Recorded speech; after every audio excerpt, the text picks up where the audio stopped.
getting on the Tom Sawyer paddle wheeler. Can we go right upstairs? Yeah, I guess the second or third deck. Second deck has an indoor seating. Okay. Third deck is going to be the best view, but Okay. Okay.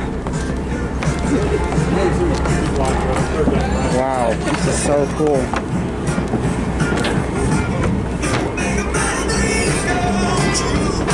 Oh, and I gotta talk because of the music. Archer still. Yeah. Food on here. Yeah, they do. This place is nice. Might go sit out on top, I don't know. Well, let's wait. I'm just looking around, see what they got here. Man, this spot's nice. Yeah, it's Hello. There's stairs, go back down to the bottom. Wow. want some popcorn? I don't know. Alright guys, while we keep filming and get going here. Are about 142 section on the Gateway Arch. At the top of the arch, observation deck, which hold about 200 people and give them a 30-mile view of our state area. The Low Lakes Arch is a museum and also the Tucker Movie Theater. That looks like a cellular phone. This next stop we have here to our left belongs to the Gateway Helicopter Tours. They have helicopter rides around the St. Louis area 7 days a week from 11 a.m. to about sunset. The tours are about 5 to 15 minutes long and they cost between $48 to about $190.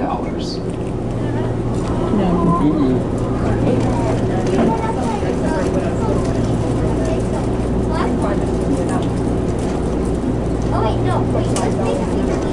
No. It's not so secretive right there.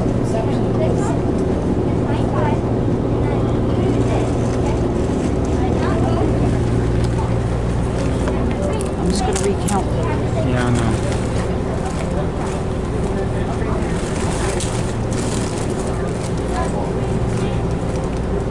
Okay. Now let catch me go.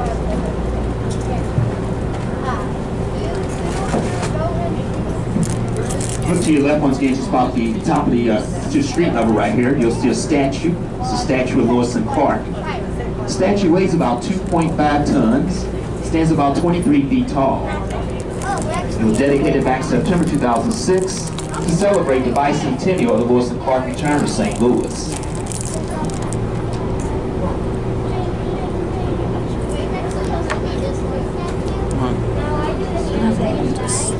Oh, my eyes are turning to water. This thing's starting to hurt again. Wait, hold on. Let me do okay. You put your hands down like this. I do it this. 1, 2, 3.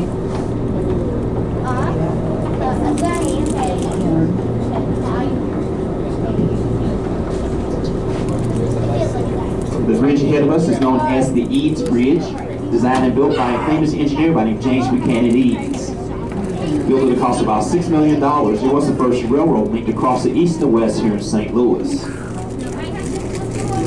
Prior to its building, rail track from the eastern bank and be ferried across to the western bank by the Wiggins Ferry Company. Now, as well as its architectural and historical past, this bridge is now classified as an National Historical Site.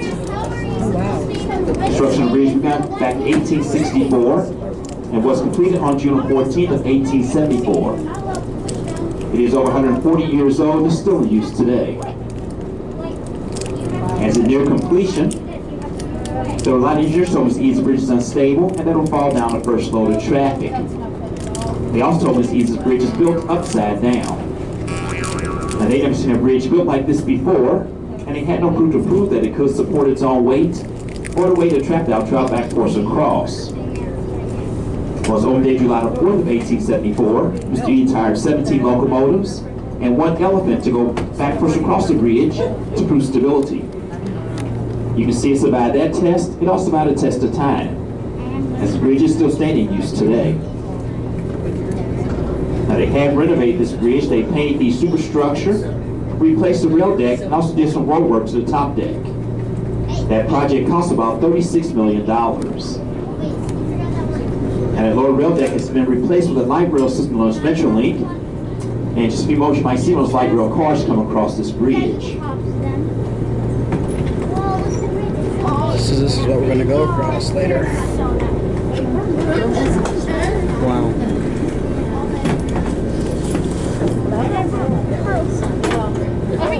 You can pull that in, honey. 15 minutes, fine. Oh wow. Now, just between these bridges here to our left, we have an area known as the Cleves Landing. Want to get a good idea what St. Louis looked like about 100 years ago, this would be a good place to start. Most of these buildings date back to about the late 1800s, early 1900s. Some have been renovated to a period prior to 1935.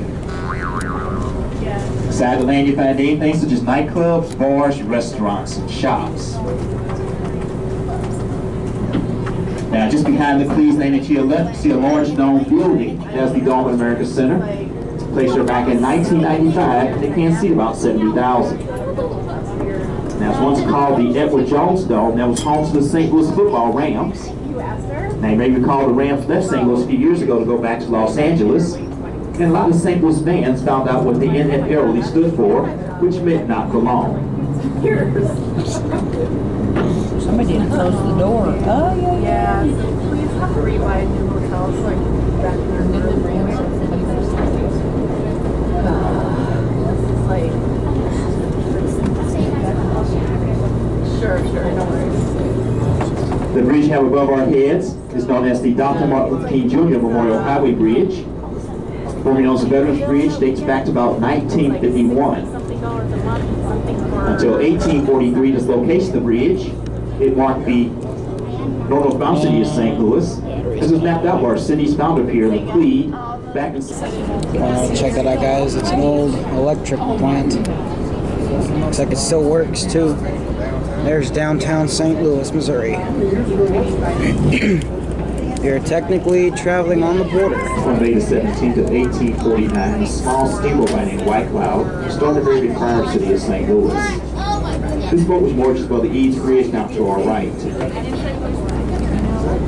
A vessel mysteriously burst into flames, but the burnt home warning light, she was set free. The boat entered south of the channel where range about 20 of the steamboats set on fire also. And one boat by name Laborious floated gunpowder. When that boat caught on fire, it exploded and showered the city of St. Louis in burning embers. This solved the Great Fire of 1849. The fire burned for about 3 days and 3 nights. When it was finally extinguished, it did burn on the whole 40 square block area city of St. Louis, which now is the Gateway Arch National Park. Only 2 months survived the fire of 1849, and those 2 buildings are still standing today. They are the old Cathedral Courthouse, and we'll see those 2 buildings later on our cruise.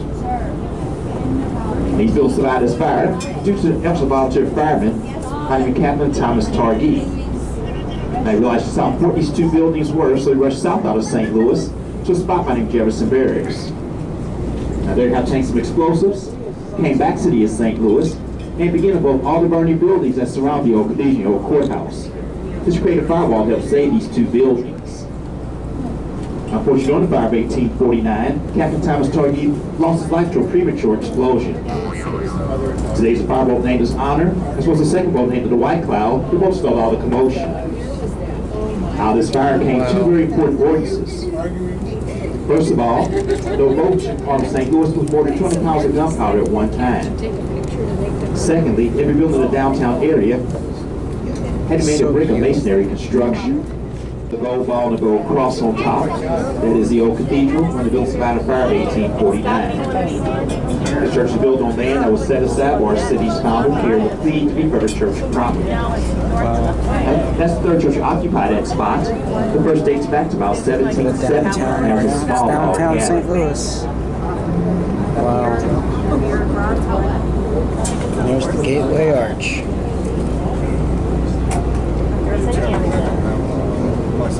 It's gotta be the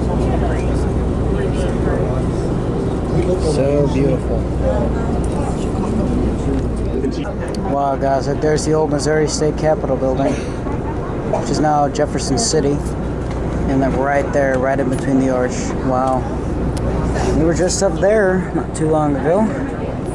One more view of the downtown skyline. Absolutely wonderful. Beautiful St. Louis, Missouri. Well, we're turning back to head back to the dock. There's another view of downtown with the railroad bridges and all the bridges pretty much crossing the Mississippi here in St. Louis. First bridge you see here is the railroad bridge for Union Pacific and BNSF. Second bridge is carrying Interstates 64, 55, and 44. Next bridge down is the oldest one here, which was a double-decker bridge for road and rail traffic, which is still used today by both, now used by Metrolink. And the next bridge down is another road bridge, and then the last bridge down there, way down there, is Interstate 70. So that's about 5 bridges across the Mississippi River here in St. Louis.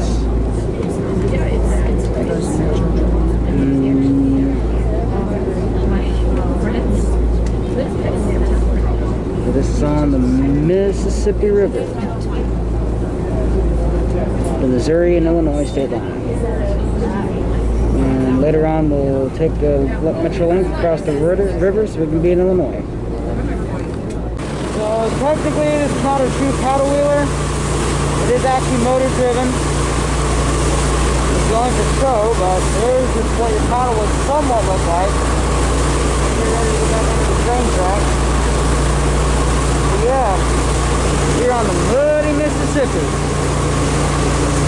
On the Illinois-Missouri state line. And there's that big old power plant that they were talking about, all over there. Pretty cool, pretty cool.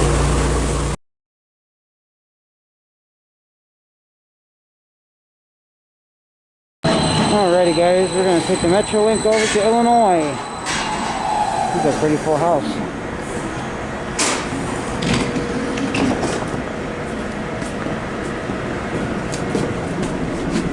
Alright, 2 seats right here. Please hand to the door.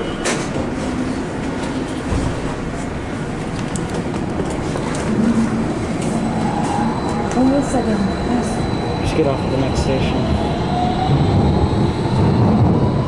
Next up is the East Riverfront Station. The doors will open on the right.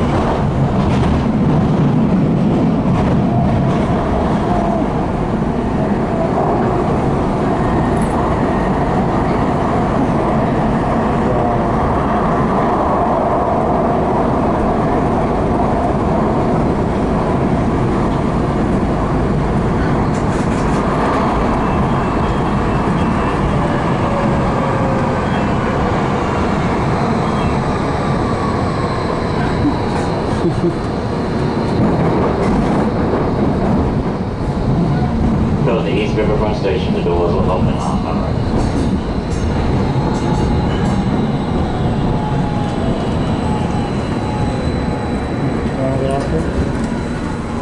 I was going to